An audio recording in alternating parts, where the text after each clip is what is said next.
मौलाना जर्जीस नाम तो आप लोगों ने सुना होगा, अब जिसने नहीं सुना था उसने अब सुन लिया होगा। 10 साल की सजा बलात्कार में हो चुकी है। एक निचली अदालत ने 10 साल की सजा दी है। अब इस बात को लेकर बहुत से लोग साइकोलॉजी में हैं, शशोपंज में हैं। वो कहते हैं कि इनको फंसाया गया, इन पर झूठे इल्जाम लगे हुए हैं, ये बलात्कार का जो केस है ये झूठा है। लेकिन सच्चाई क्या है मैं आपको बताना चाहूंगा। सच्चाई ये है, ये बलात्कार का जो केस लगा है ये झूठा नहीं, ये सच्चा है। आप आज भी यूट्यूब पर सर्च कर सकते हैं जर्जीस की रिकॉर्डिंग के नाम से। 2016 में एक रिकॉर्डिंग वायरल हुई जिसमें उस लड़की से ये बात करता था और उस लड़की के साथ किस तरह की हरकतें, कहां कहां पर मिला, कहां कहां मुलाकात हुई, किस होटल में हुई, तमाम बातें वो रिकॉर्डिंग के अंदर मौजूद हैं। और किस तरह से गुस्ताखी करता है, बदतमीजी की हद उस रिकॉर्डिंग के अंदर है। आप कहेंगे ये मौलवी हो ही नहीं सकता, और हकीकत भी यही है, क्योंकि शेख सादी रहमतुल्लाह अलैह फरमाते हैं गधे पे किताबें लादने से वो मौलवी नहीं बनता, वो गधा का गधा रहता है। और ये भी वही गधा है, क्योंकि ये औलिया इकराम की शान में गुस्ताखी करता है। और जो अल्लाह वालों की शान में गुस्ताखी करे, अल्लाह फरमाता है जो मेरे वलियों से दुश्मनी करे उससे मैं जंग का ऐलान करता हूं। तो अल्लाह से कौन जंग करेगा? तो इसने औलिया इकराम की तौहीन की है। मज़ारात औलिया को पड़ी मूर्ति, खड़ी मूर्ति, नबी पाक की शान में गुस्ताखी, इल्म गैब को लेकर ये गुस्ताखी करता है। आप देखिए कि इसकी तकरीर में बेहद तूफान बदतमीजी आपको मिलेगी। औलिया इकराम, बुजुर्गान दीन, मुसलमानों के अकीद और ईमान को लेकर ये उल्टी सीधी बकवास, मन घड़त रिवायतें बयान करता है। लतीफेबाजी इसकी तकरीर में ज्यादा हुआ करती है, दुनियावी बातें अपनी तकरीर में ज्यादा करता है। लेकिन चर्ब जबान है और आवाज थोड़ी अच्छी है, उस वजह से लेकर नौजवान तबका थोड़ा मुतासिर होता है और फॉलो किया करता है। लेकिन मैं बताऊं ऐसे इंसान को फॉलो नहीं करना चाहिए, क्योंकि आज सोशल मीडिया पर बहुत ज्यादा तकरीर इस बंदे की आती हैं। 2016 में जो ऑडियो वायरल हुई, जमात ने इसकी सुना, अहले हदीस से ताल्लुक है इसका। अब आप अंदाजा लगाएं, फिर भी इसकी जमात वालों ने इसे पाक समझा और मेंबर पे बैठा दिया। लेकिन ऐसे इंसान की जगह मेंबर पर नहीं, जूतियों में होनी चाहिए। आप जब गिरफ्तार किया गया तो कंडीशन देखें, कहीं से लगता ही नहीं, बिल्कुल ऐसा लगता है जैसे बल्दिया है। और हकीकत भी यही है, क्योंकि ये जब गिरफ्तार हुआ तो इसने अपनी हकीकत को नहीं छुपाया, बल्कि लोगों के सामने उसको रख दिया और ऐसी हालत में गिरफ्तार हुआ। हकीकत भी यही है। तो कि मैं आपको बताऊं, लड़की पक्ष के वकील ने अदालत में जो बातें रखी वो यही हैं। 2013 में वो लड़की इसके संबंध में आई, ताल्लुक में आई, इसने शादी की बात की, शादी का झांसा दिया। 2016 में वो बात खुल गई तो इसने शादी से इनकार कर दिया।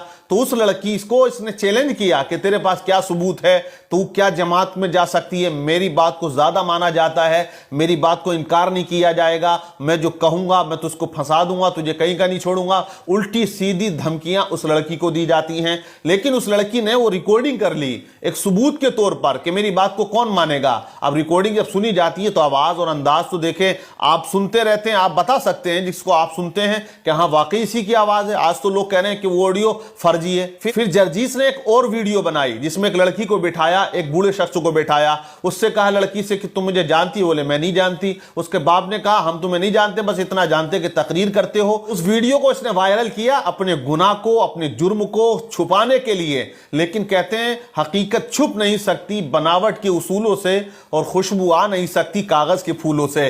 पकड़ा गया तो जो सजा हुई है वो बिल्कुल राइट है, गलत नहीं है। लोग कहते हैं कि आलिम आदमी है, मौलवी आदमी है, इसने ऐसा कर दिया। लेकिन आप कौल पढ़े इमाम गजाली का। इमाम गजाली फरमाते हैं कि सब इंसान मुर्दा है, जिंदा वो हैं जो इल्म वाले हैं, सब इल्म वाले सोए हुए हैं, बेदार वो हैं जो अमल वाले हैं, तमाम अमल वाले खतरे में हैं, फायदे में वो हैं जो इखलास वाले हैं, और तमाम इखलास वाले नुकसान में हैं, कामयाब वो हैं जो तकब्बुर और घमंड से पाक हैं। तो आप अंदाजा लगाएं कि अगर कोई इल्म हासिल कर ले और अमल ना करे तो वो फिर किस बात का आलिम या मौलवी कहलाता है। तो इसी तरह की हरकतें इस इंसान ने की हैं और तूफान बदतमीजी की है। लेकिन ये अलग बात है कि अभी एक फास्ट ट्रैक कोर्ट ने, निचली अदालत ने बनारस की ये सजा सुनाई है, अभी ये हाई कोर्ट भी जाएगा। अभी मुकदमा 2016 से चला, 2022 में फाइनल हुआ और सजा हुई है, मतलब 6 साल लग गए। अब ये मुकदमा हाई कोर्ट जाएगा, वहां न जाने कितने साल लग जाए, कुछ कह नहीं सकते हैं। फिर ये मुकदमा हाई कोर्ट में हारेगा तो ये सुप्रीम कोर्ट जाएगा, वहां फिर पता नहीं कितने साल लग जाए, वो लड़की बूढ़ी हो जाए और ये भी बूढ़ा हो जाएगा اور معاملہ رفع دفع کر دیا جائے گا، لیکن جو سزا ملنی چاہیے وہ مل نہیں پاتی ہے۔ تو یہ ہمارے سنویدھان اور قانون میں وہ راستے ہیں ان بلاتکاریوں کے لیے کہ اس کا یہ بھرپور استعمال کیا کرتے ہیں۔ یہ بہت سی باتیں کرتا ہے، حدیثیں سناتا ہے کہ نکاح کرو، شادیاں کرو، لیکن یہ کیوں نہیں کر پایا پتہ نہیں۔ لیکن سزا غلط نہیں ہوئی ہے، سزا بالکل رائٹ ہوئی ہے، کیونکہ ایسا انسان بالکل سلاخوں کے پیچھے ہونا چاہیے جو لوگوں کے جذبات اور عقیدے سے کھلواڑ کرتا ہے۔ آپ یہ نہ کہیں کہ آپ ایسا کیوں کہہ رہے ہیں، کیونکہ جو سماج کے اندر بیماریاں پیدا کریں اس انسان کو سماج میں رہنے کا حق نہیں ہے۔ میں کہتا ہوں کہ اس انسان کو سلاخوں کے پیچھے ہونا چاہیے۔ عالم کا کام بیماریاں پھیلانا نہیں ہوتا ہے، بیماریوں کو ختم کرنا ہوتا ہے، گناہوں کو ختم کرنا ہوتا ہے، لوگوں کو نیکی کی اور اچھائی کی دعوت دینا ہوتا ہے۔ ابھی خود جرم کر کے ممبروں پہ بہت چیختا اور چلاتا ہے، لیکن اگر کچھ کرنا تھا تو اسے شادی کر لینی چاہیے تھی، 2 نکاح کر سکتا تھا، 3 کر سکتا تھا، 4 کر سکتا تھا۔ شریعت نے اجازت دی ہے 4 بیویاں وہ رکھ سکتا ہے، لیکن اس کا گھمنڈ، اس کا تکبر، اس کی اکڑ اور بزرگان دین کی شان میں گستاخی کرنا، یہ سب اس کو لے کر ڈوبا ہے، اور یہاں بھی یہ رسوا ہوا، قیامت میں بھی رسوا ہوگا۔ جو ولیوں کا نہیں ہوتا ہے وہ پھر کسی کا نہیں ہوتا ہے۔ نگاہ ولی میں وہ تاثیر دیکھی کیونکہ بدلتی ہزاروں کی تقدیر دیکھی۔ وہ اللہ والے ہوتے ہیں جس کی چاہے تقدیر بنا دیتے ہیں، اور جو ان سے پنگا لیتا ہے تو تقدیریں بگڑ بھی جایا کرتی ہیں۔ اللہ تمام مسلمانوں کو عمل کی توفیق عطا فرمائے۔